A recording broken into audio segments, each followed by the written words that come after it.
nice. I actually heard you guys pulled up to Owatonna, the big O. And you pulled up when I was not there? Yo, so puss ass shit, boy. You gonna get popped next time I see you ass. Bring the whole cavalry. Yeah, boy, you guys are scared. Scared of the stingray, baby. Woo. A few moments later. What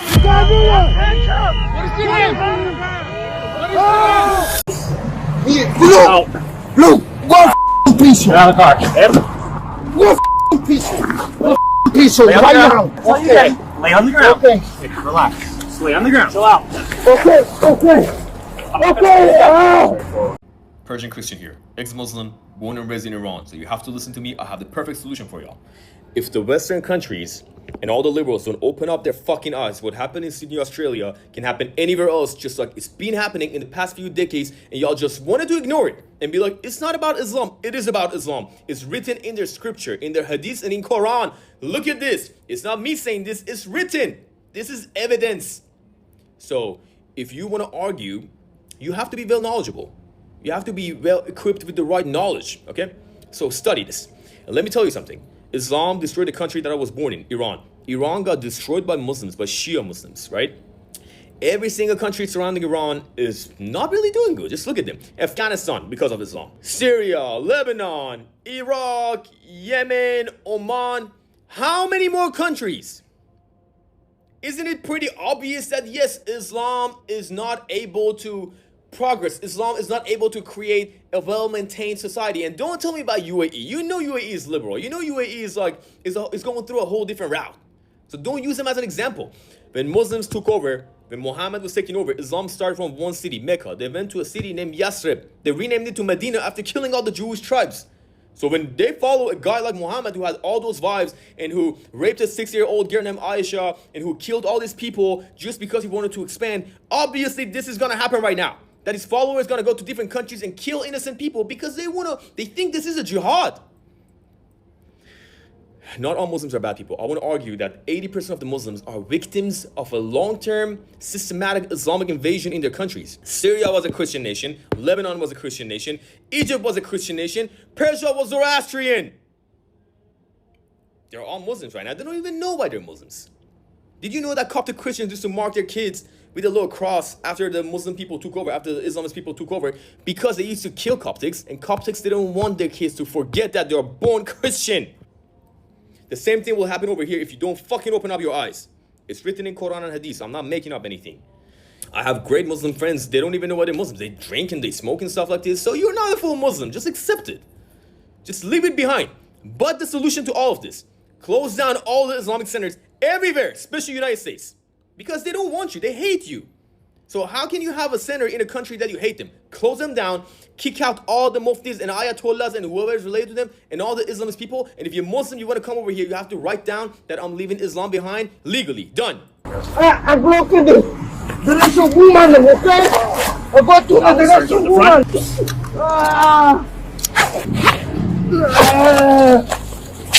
Tu puta madre, madre. Le voy a llamar a los derechos humanos, hijo de hijo de Le voy a llamar a los derechos humanos, hijo de This, hey, that clips down into there. Look at me, man. Le voy a decir a los derechos humanos, puto. De que tú eres mexicano, puto. Yo sé de vecino, puto. Yo sé que hablas español y me entiendes. Alright, helmet. There we go. Me la pasa, perro. Quítame esta salsa, perrita.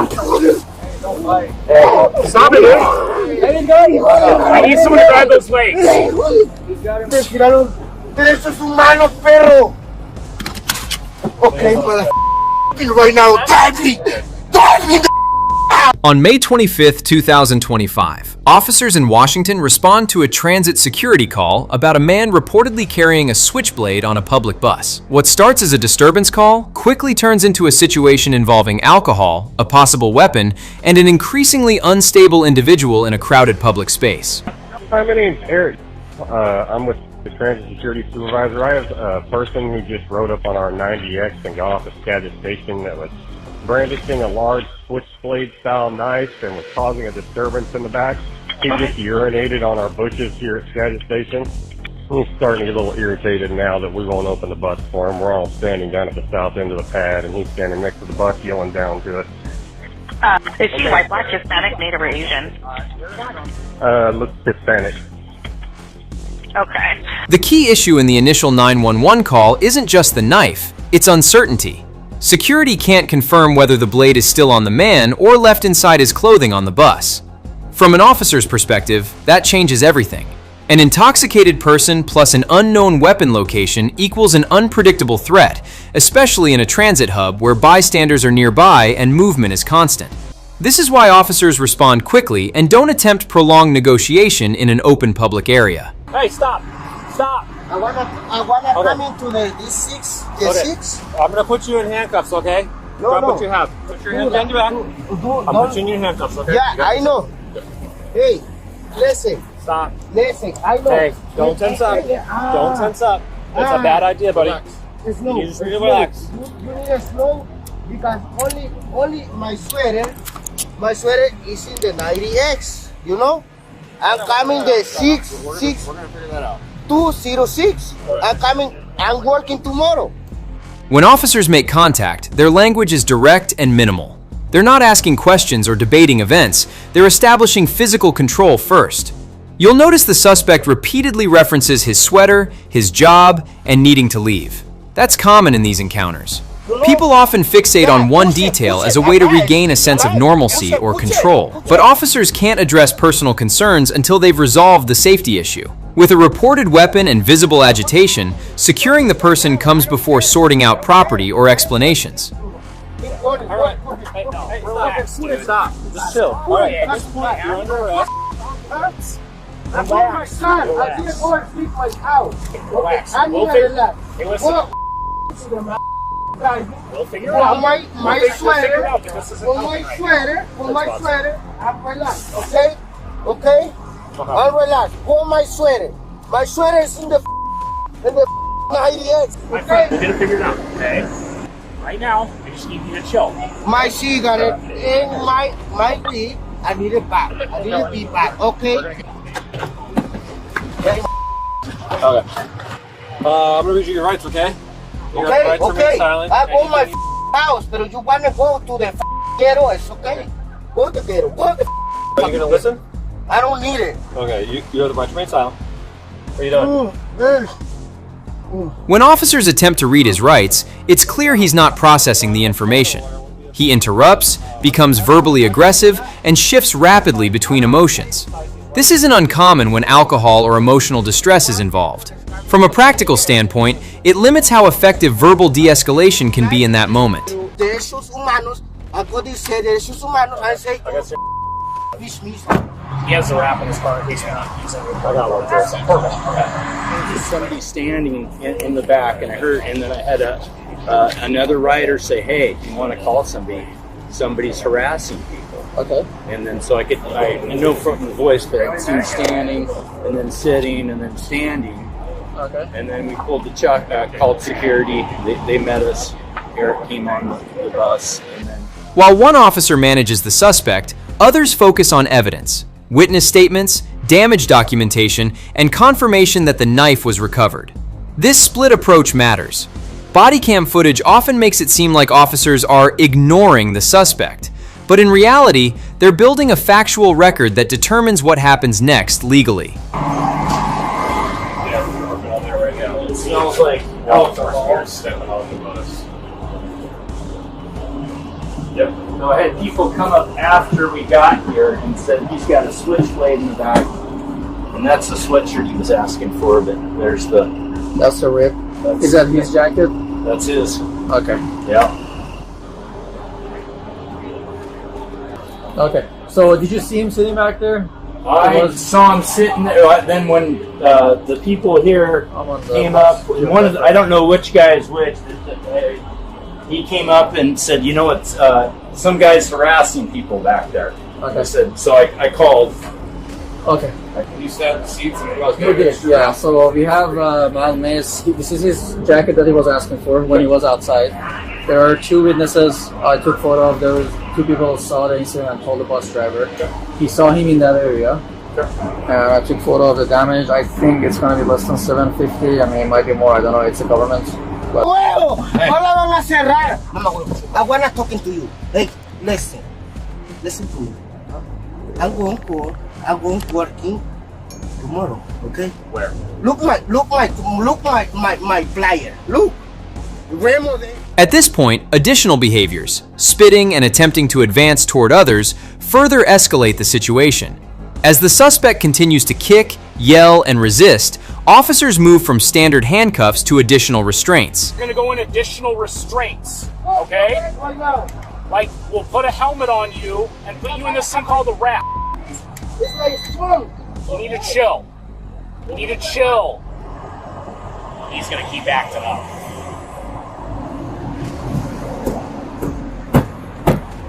Knock it off! Come over here, please. This decision isn't based on the original offense alone. It's based on current behavior. When someone is physically resisting and unable to regulate their movements, officers are required to prevent injury to the individual, themselves, and anyone nearby. You'll hear officers clearly explain consequences before acting.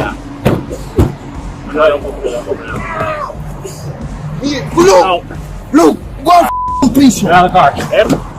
Go piece. Piece right now. Okay. Lay on the ground. Okay.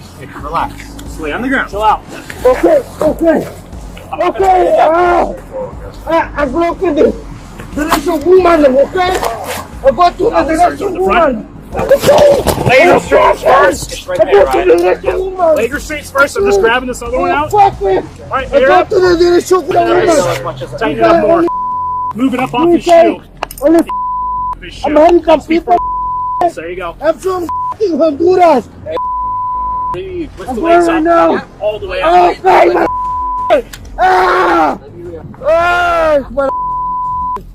Listen to me. I have been, man. I've been trying to work with you. And you say, lift it up. You say, I will need you no more police. You no more police, okay? Pull him up. Okay.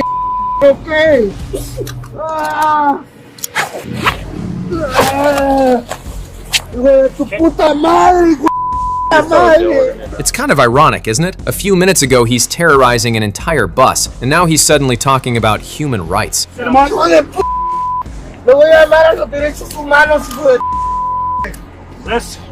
That clips down into there. Look at me, man. Le voy a decir a los derechos humanos, puto. De que tú eres mexicano, puto. Yo sé que eres indio, puto. Yo sé que hablas español y me entiendes.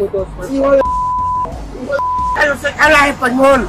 Le voy a decir a los derechos humanos que me arrestaste. Y que me arrestaste, hijo de solo por venir bebiendo en el bus. Puta, me arrestó este perro. Me arrestó este perro solo por tomar en el bus. Este perro. You need to keep him in an L shape. There we go, perfect. All right, helmet. All right, there we go. All right, we're good.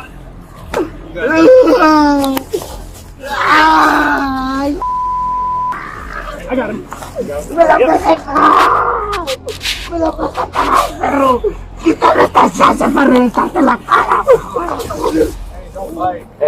Stop it, dude.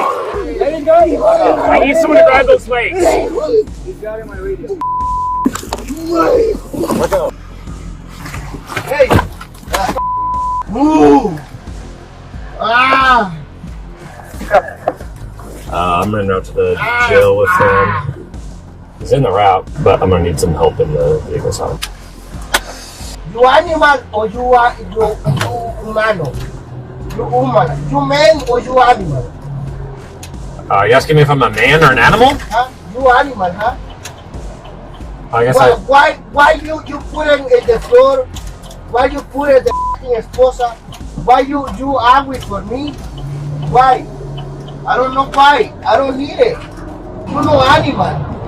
Why you trust me, okay? I don't have drugs. I don't have marijuana.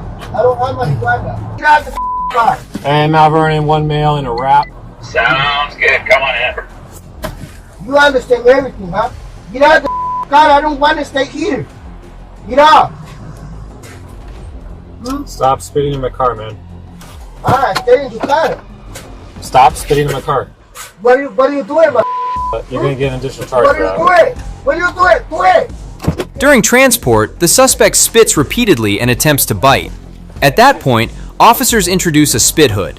This isn't punitive. It's a safety measure used when bodily fluid exposure becomes a risk, especially in confined spaces like a patrol vehicle. Importantly, officers continue issuing instructions calmly and coordinate their movements, which reduces the chance of further injury.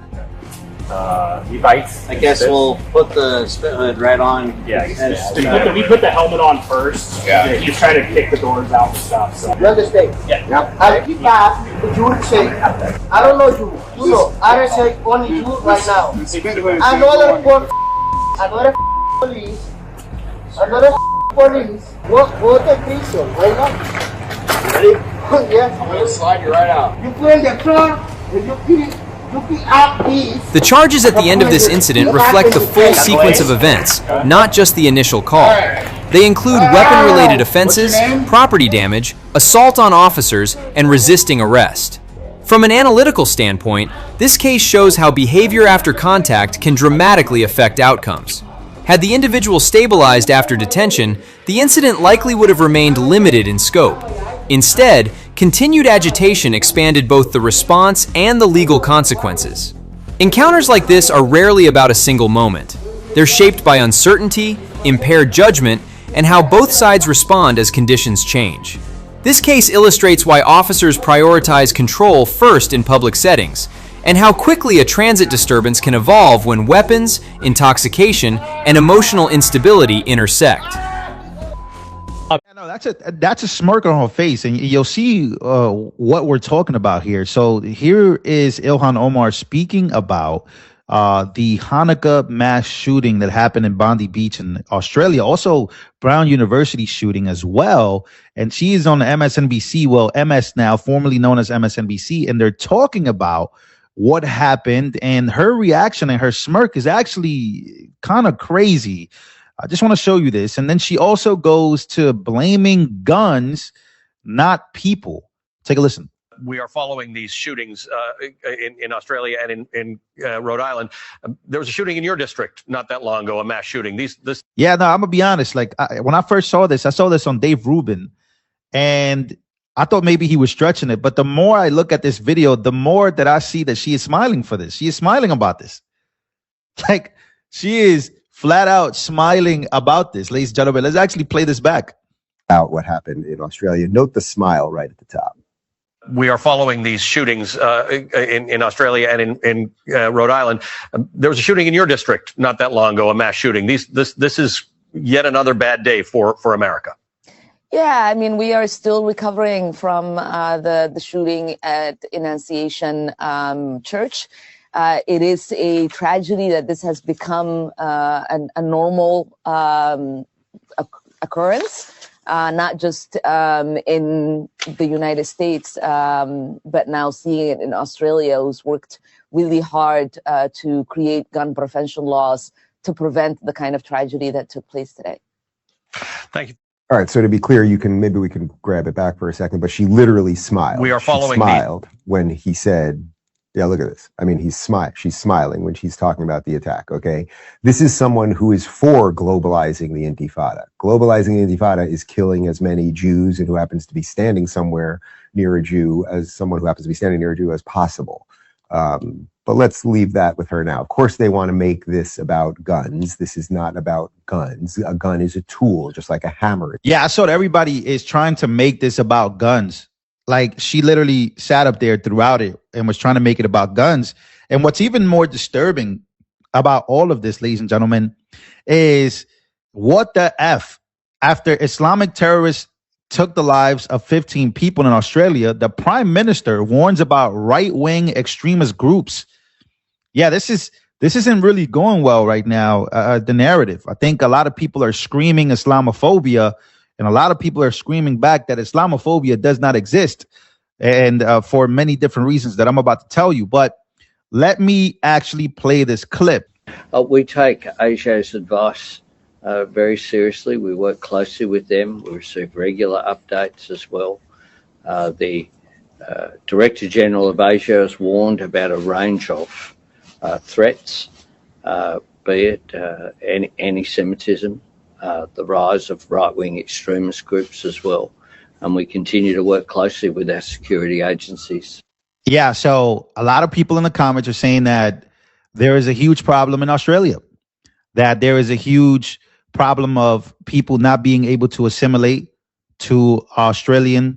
A lot of people who are coming in, who are under Islam, and this is what's happening. And of course, you see what's going on in Palestine, what's going on between the Palestine crowd and what's going on between the Israel crowd.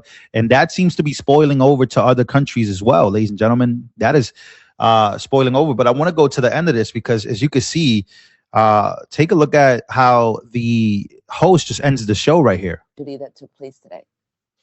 Thank you for your time. We are following. Thank you for your time. Let's end the show right now. So he ended the show pretty fast after that. But again, ladies and gentlemen, I want to go back to this Dave Rubin clip because so many different people arguing so many different things, but I kind of want to get to the bottom of what we're talking about here. We're talking about people who are Muslim and people who are Jewish, people who are Christian. And if you're a Christian, where do you stand here? Right? And obviously, you're a Christian, you don't believe in anything other than Jesus Christ as our Lord and Savior. But assimilation is a conversation that we've been having on this channel for a long time. And I want to play this clip from Dave Rubin because he makes a point that the global intifada is something that a lot of Muslims call for. And it's spilling over into other countries around the world where there is Islam or Muslim populations. And just take a look at this. Is a tool. And you can take a hammer and you can bash someone across the head who's walking down the street for no reason, and that would be bad. And you can also use a hammer to hit a nail so that you can build a home. So this is not about the weapon or the tool. It is about an ideology and the people who believe in a certain ideology. Now, Australia has a huge ideological problem. This is a protest. This one's from Melbourne? Yes. Okay, so this is from Melbourne, the day after we left Melbourne. So we did my show there. We had to have all sorts of security measures that we normally wouldn't take in place, which we're doing post-Charlie anyway. But every week there, and this was after the ceasefire, by the way, every week there, they have 30 to 50 and sometimes more 1,000 Islamists, jihadists, what do you want to call these people, running the streets of Melbourne. Take a look.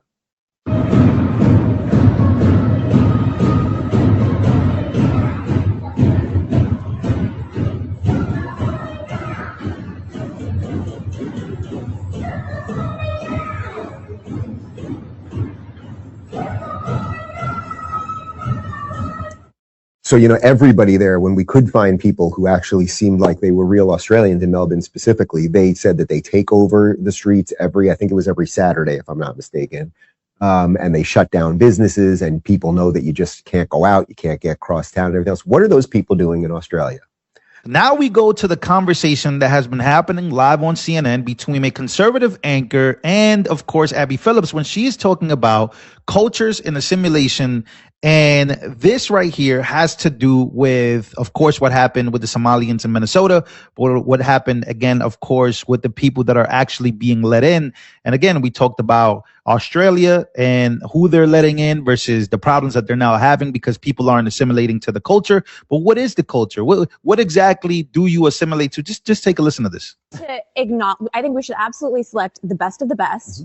Mm-hmm. It should be an individual choice. But I think we can also acknowledge there are certain cultures that are not compatible with America. Which ones? Well, if we look at Europe, actually, there was a lawyer this week who argued that an Afghan immigrant who raped a woman shouldn't be charged or shouldn't have a penalty because his culture said that women weren't free and equal. We're seeing 77% of rapes in France are from migrants. So there is a real question that people on the right have about certain cultures. What are the cultures?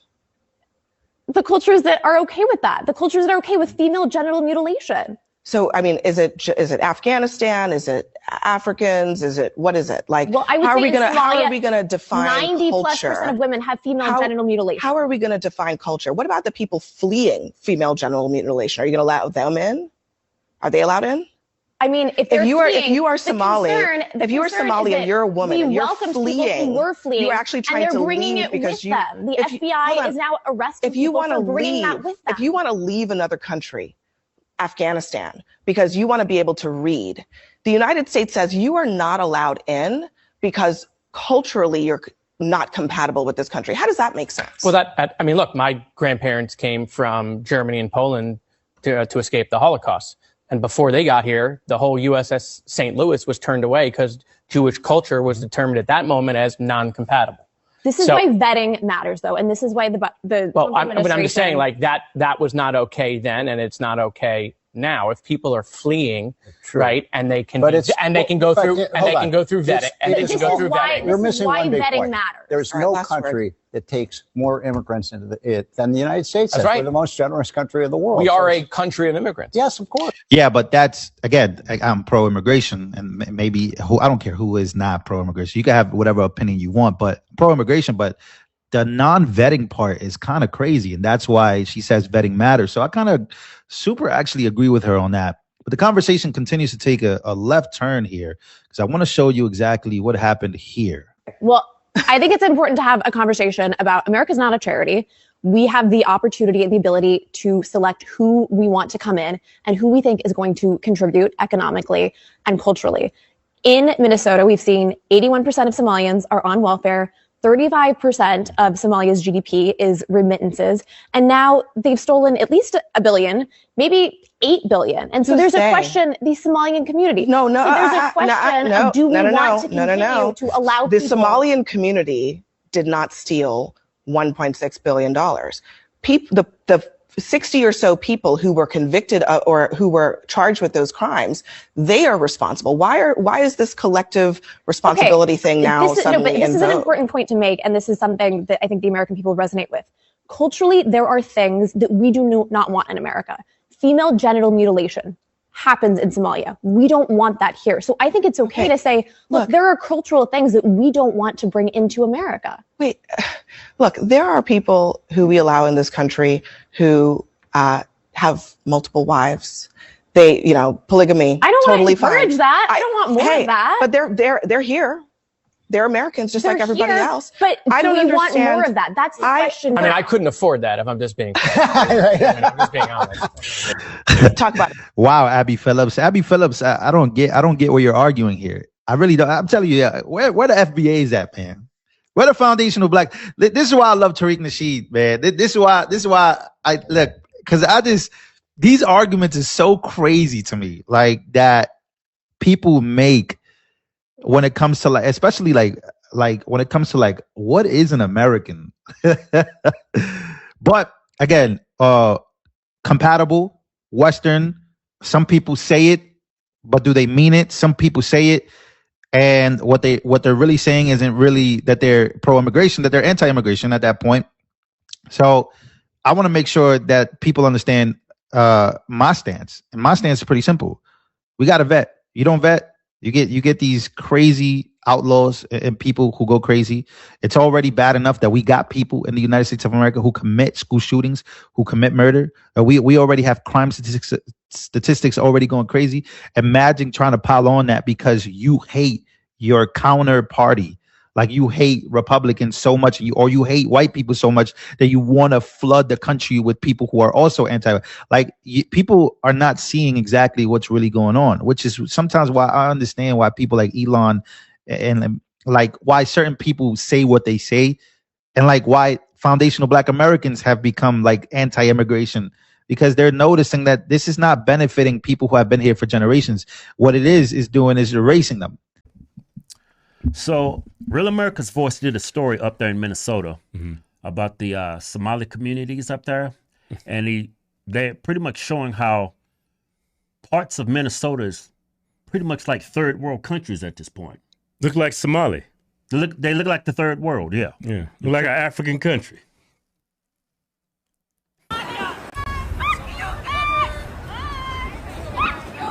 What a lady!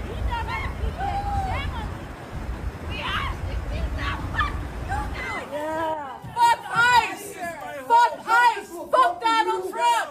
Don't show them anything! Get the fuck out of here. More whistles. You need to leave. You're not welcome. Get the fuck out of here. I thought everyone was welcome. I thought everyone was welcome. You was ICE? I thought everyone. This is us! We are Somalians! We are here! Why are you here?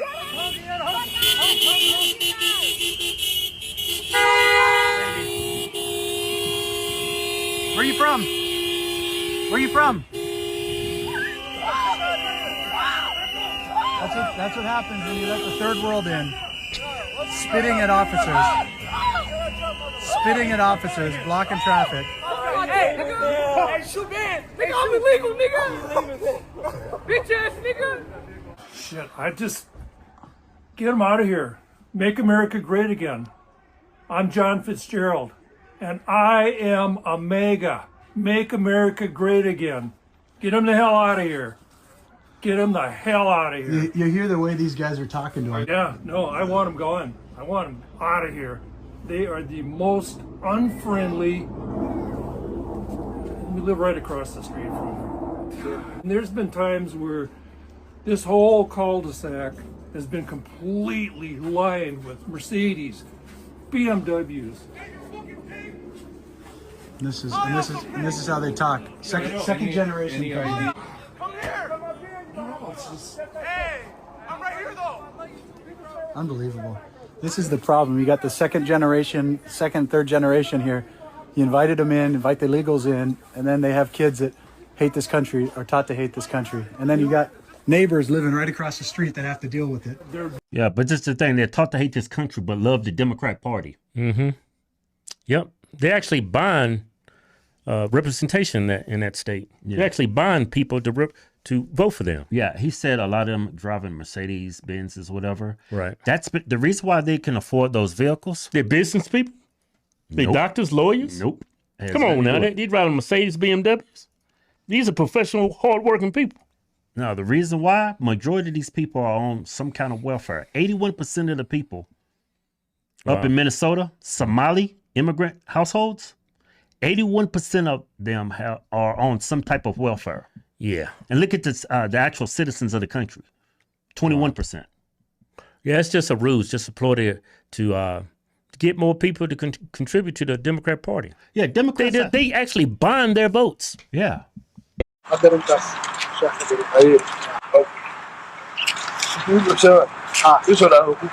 Project Veritas has received an explosive piece of tape. The tape you're about to see shows a man buying a registration form for an absentee ballot from a voter, giving him, quote, pocket money, unquote, of $200 and expecting to collect his ballot when the voter receives it.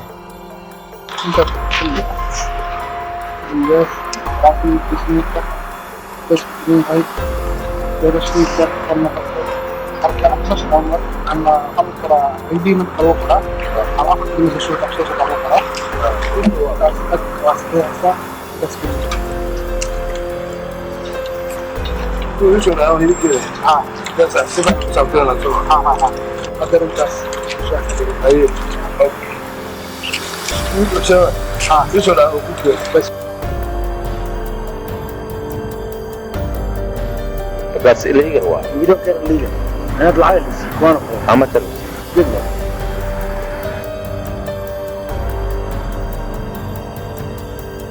She's the one who came up with all this.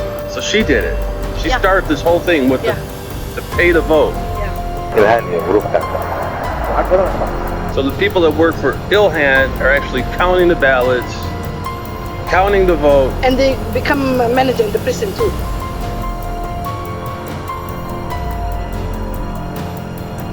They walk with you to the booth, and then they vote. Oh, vote this guy. Vote this guy. Vote this guy. Vote even if you speak English. haddana al-shabaab ay isyaareen al-shabaab kuna iga rabaa. The reason she's fighting for Palestine is because of this guy. So it's all about money and power, and they want her to defend Israel.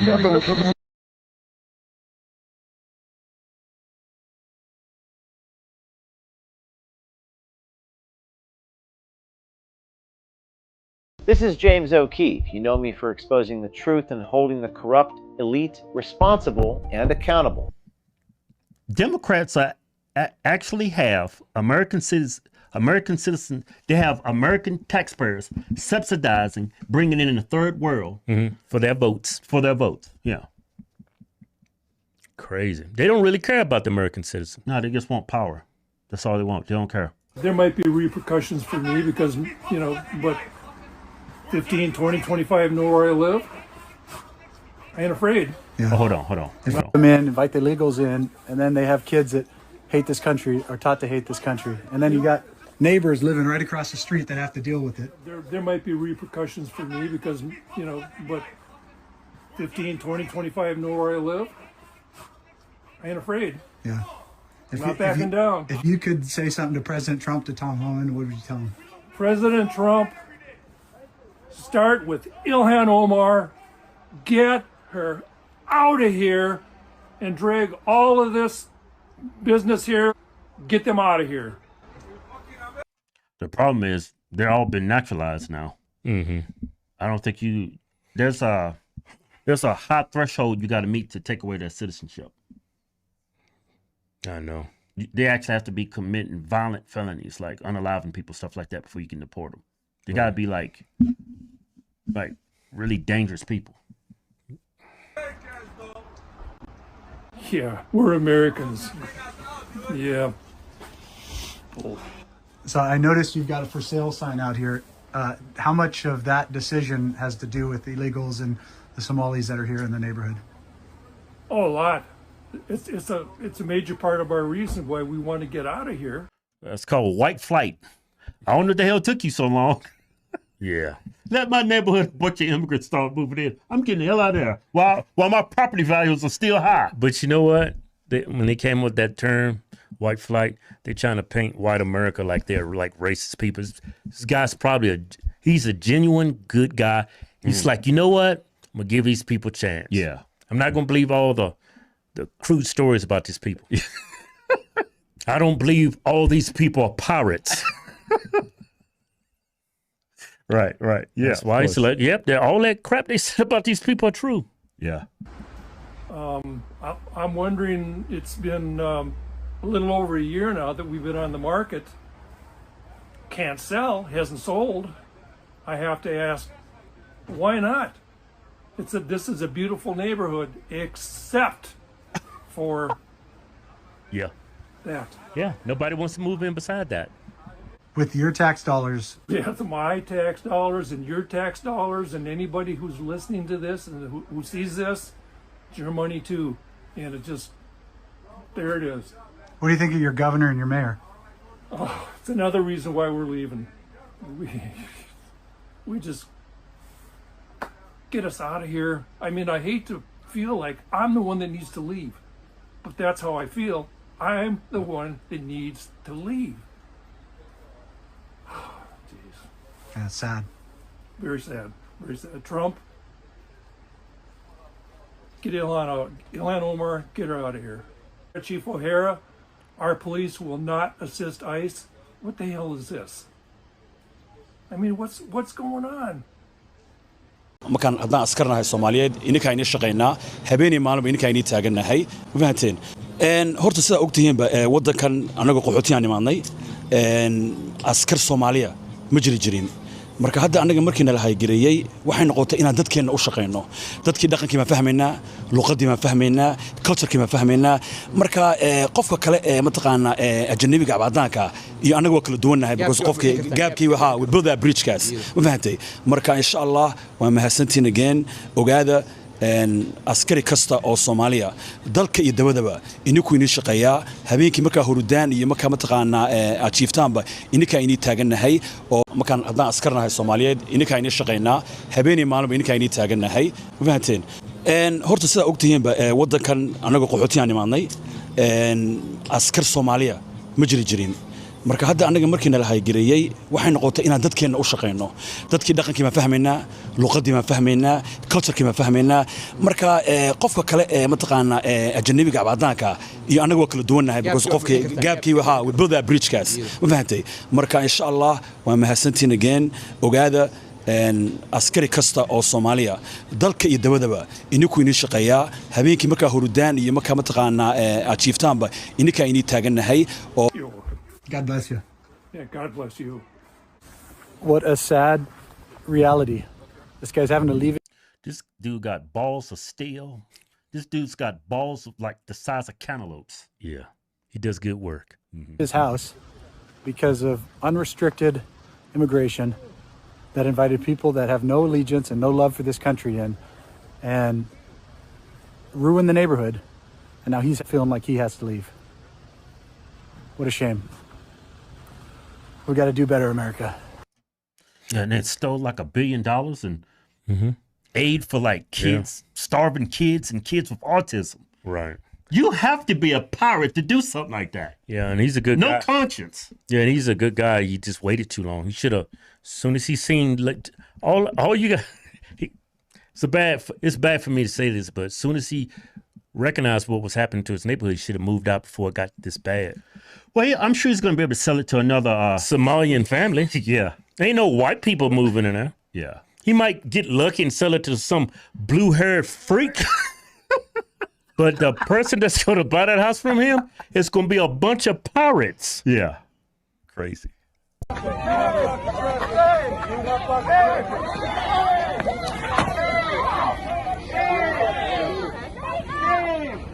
I actually heard you guys pulled up to Owatonna, the big O, and you pulled up when I was not there?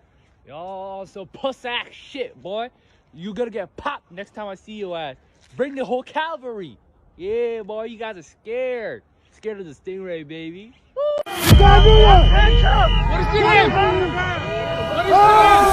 ICE didn't just roll out, they unleashed one of the coldest field sweeps we've seen in a long while. A full-blown wildlife expedition with a 100% chance of federal action. The patrols moved in like a winter front, locking onto runners, wanderers, and professional excuse makers across the map. And the mission couldn't be clearer. Track down the people who thought slipping through the cracks was a long-term survival strategy, people who already faced the system, and then tried to outrun it. And the results? Multiple captures, multiple chases, and one arrest so chaotic it managed to send an entire neighborhood into meltdown mode. What's your name? What's your name? What's your name? What's your name? What's your name? What's your name? What's your name? Minnesota has turned into a showcase for what happens when leadership forgets how to enforce anything. Weak policies and soft on everything attitudes have let entire neighborhoods slip into chaos. Because when accountability disappears, the streets start looking like a place no American should have to tolerate. What is your name? What is your name? What is your name? What is your name? What is your name? What's your name? What's your name? No, let it go. No. You guys back it up. Back it up. No, don't touch me, man. Don't touch me. Don't fucking touch me. It's your citizen, son. Back it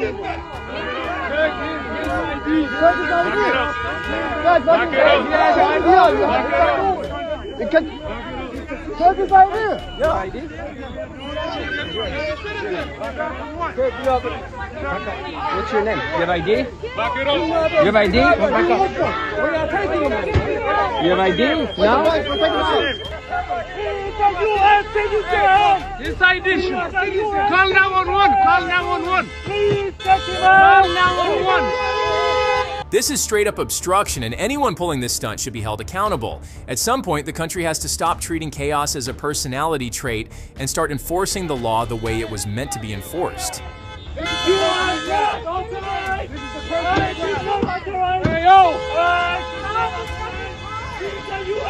And while that neighborhood was busy losing its mind over one lawful arrest, somewhere else the Wild was already producing its next breakout performance. Watch what happens when running turns into the worst idea of the day.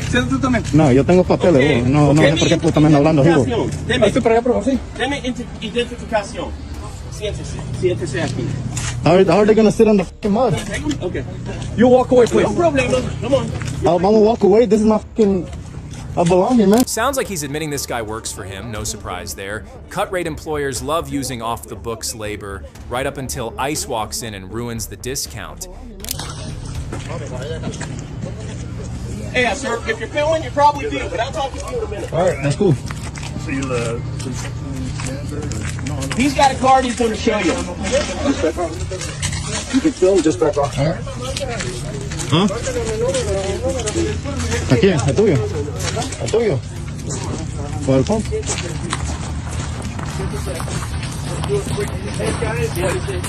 Facial photos and... Yo creo que estoy disfrutando. I'm just translating. Yeah, I'm using. ¿Dónde nació? Honduras. Tiene documentos para estar aquí legalmente. Porque, ¿sí? Tiene documentos para estar aquí legalmente. Hey, All right. Tenemos derecho. Vamos a hacerlo lo más. Si quieren, vamos a poner las cosas. ¿Cómo está? ¿Tiene su identificación? ¿Cómo para por la cara que tengo latino, va? No. ¿Qué es su nombre? Ahorita te voy a la identificación. ¿Es su troca? ¿Sí? ¿Es su troca? Claro. Ivan. Sí. Ivan. ¿Es de El Salvador? ¿Usted? Aquí está la identificación. ¿Por qué me estás tocando el carro? Te voy a la identificación. Bueno, ya te di el nombre, ya te di toda la información. Aquí está la información, ¿eh? Ok. Pucha, pero ustedes lo agarran a uno porque somos latinos, man. Ya te corrí las placas. ¿Y cuál es el problema? Si me corriste la placa, ¿sabes? La información ahí, ¿no? Sí, bueno, entonces, ¿por qué me paras? Some people will swear this stop was all about ethnicity, but the truth is a lot simpler. The plates came back tied to someone with unresolved immigration issues, and ICE follows facts, not feelings. Te pregunté, ¿eres Ivan Bonilla? Dijiste sí. Bueno, suficiente, ya, allí tienes la información, ¿no? ¿Eres de El Salvador? ¿Tienes...? Ahí está la información. Ahí está la información. Te estoy preguntando. Bueno, yo creo que con suficiente con eso tiene la información. And if we're serious about protecting this country, then we have to stop treating lawlessness like it's part of the culture. A nation as strong as the United States shouldn't tolerate chaos at its borders or in its streets. We stay a great nation by standing firm, enforcing our laws, and refusing to apologize for expecting accountability. ¿Tiene su tarjeta de residencia? Ahí está la información, ahí no pueden chequear ahí. Usted tiene que tener la residencia. ¿Cuál es mi derecho yo de preguntarte si ahí está la información ahí? Si tengo un Real ID, no puede chequear ahí que ahí está mi información. Ya lo checamos. Ok, entonces. Eres residente, ¿verdad? Ahí está la información. Puedes grabar. Bueno, yo lo estoy grabando. Yo lo que yo quiero que ustedes me contesten. Si ahí está la información ahí. Mira, ustedes tienen el acceso para eso, ¿sí o no? También. Ajá, entiendo. El residente, la tarjeta de residencia, la tienes que tener siempre contigo. La tienes. Esta es un ID. ¿Dónde está su residencia? Ok, y si yo tengo eso ahí y la información está ahí, ustedes no se pueden dar cuenta si yo soy residente o ciudadano americano. Yo me puedo bueno, por eso. Entonces, ¿cuál es el trabajo tuyo? Okay. ¿Cuál es el trabajo? Tienes la residencia, ¿verdad? Yo soy ciudadano americano, pero yo lo que yo quiero saber que si ustedes miran la información ahí, yo soy ciudadano americano. Y si ustedes tienen un papel ahí que es un Real ID, si chequea ahí te va a salir toda la información. Me imagino porque ustedes son los que chequean los papeles, ¿no? ¿O me equivoco? No, por eso checamos. No, por eso yo pregunto. Si yo te doy un Real ID y estás chequeando mi información, ahí tiene que salir la información. Mira, salió que eres residente, ¿verdad? No, soy ciudadano americano. No, mira, yo entiendo que ustedes están haciendo un trabajo, pero a mí, o sea, no veo a ustedes porque me miraste en la cara y me paran, o sea, eso lo hacen con todo el mundo, no lo hacen con todo el mundo, solo con nosotros, los latinos. Tú eres latino. No, o sea, nosotros nomás estábamos parando, usted se quedó yendo a nosotros. Sí, porque yo vengo aquí a arreglar el carro, ahí está el taller. Yo no estaba desde allá me traen chequeando, desde allá vengo yo porque yo vengo aquí al taller a chequear aquí, el taller está cerrado. Pero me vienen siguiendo. The funniest part? The ICE agent he's arguing with is Latino as well. The difference is that agent actually followed the law and earned his place here. Wild how facts evaporate the moment accountability shows up. Porque usted nos miró a nosotros. ¿Y qué tiene que ver eso? ¿Qué tiene que ver?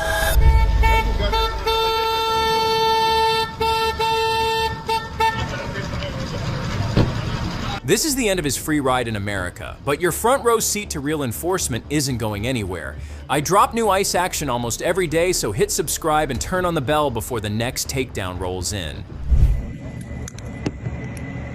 Resisting arrest always ends the same way, face to face with the pavement, and a lesson you should have learned earlier. And honestly, a lot of these loudmouth interrupters would calm down fast if they realized the law isn't a suggestion. He assaulted the police officer, even attempted to choke him and steal his weapon. Now, he was picked up, he was arrested, but then released before ICE could file a detainer. So yesterday, they had to put together a big special response team and go into the north side of Minneapolis to get him. And that's what they did. 2 more guys ICE says are in the U.S. illegally were found in that house. They were swept up in the raid. People in the neighborhood started waking up and blowing whistles. That drew a small crowd of protesters. And one of the protesters put her hands on the ICE agent, a little bit of a shove, if you will, trying to get through the perimeter. That was enough for her to be zip-tied and taken into federal custody. All of it instead of handing this individual over in the jail. People keep acting like enforcement is the problem, as if holding the line somehow threatens the country more than the ones ignoring it. But let's be real, there's nothing dramatic or controversial about a nation carrying out the decisions already made in a courtroom. This is the United States enforcing its own rules. You want to build a life here? You follow the law. There's nothing complicated about that. Drop your thoughts below, hit subscribe, and get ready for the next round of reality. When it's time to go, you can choose how. You can wait for enforcement, or you can leave on your terms. The CBP Home app lets you self-deport with dignity, directly, and securely. Don't wait. Decide how it ends. Crying harder. Crying harder. Trump is your president. Crying harder. Crying harder. Trump is your president.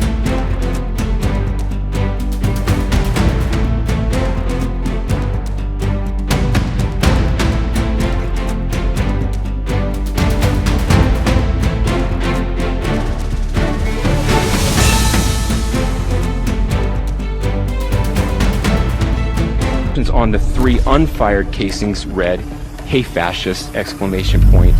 catch!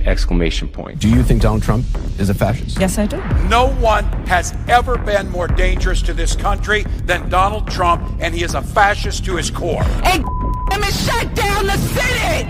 We are at war! We're in a war right now. We are at war. So you have to be willing to do whatever is necessary in order to save the country.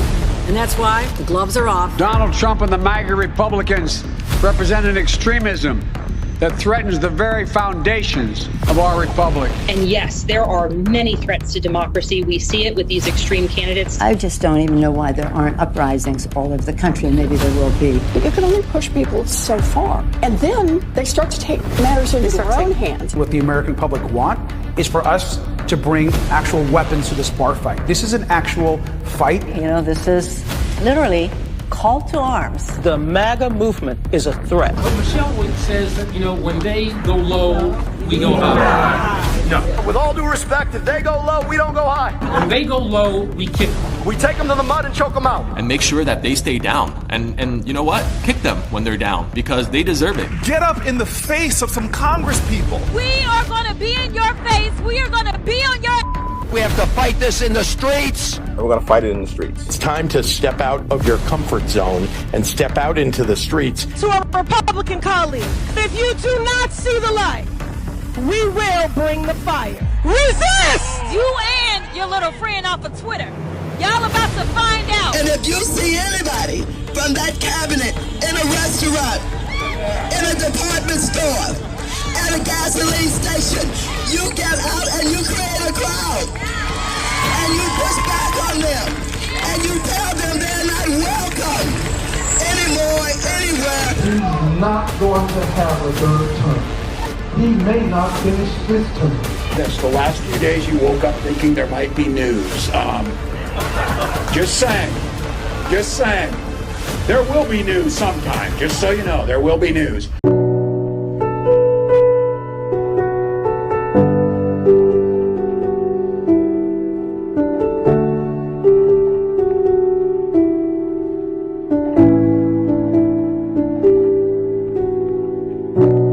want to be remembered for courage for my faith.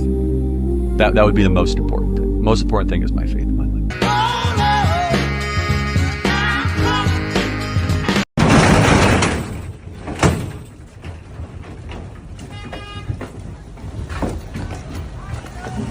But if you're not happy in the U.S., if you're complaining all the time, very simply, you can leave. You can leave right now.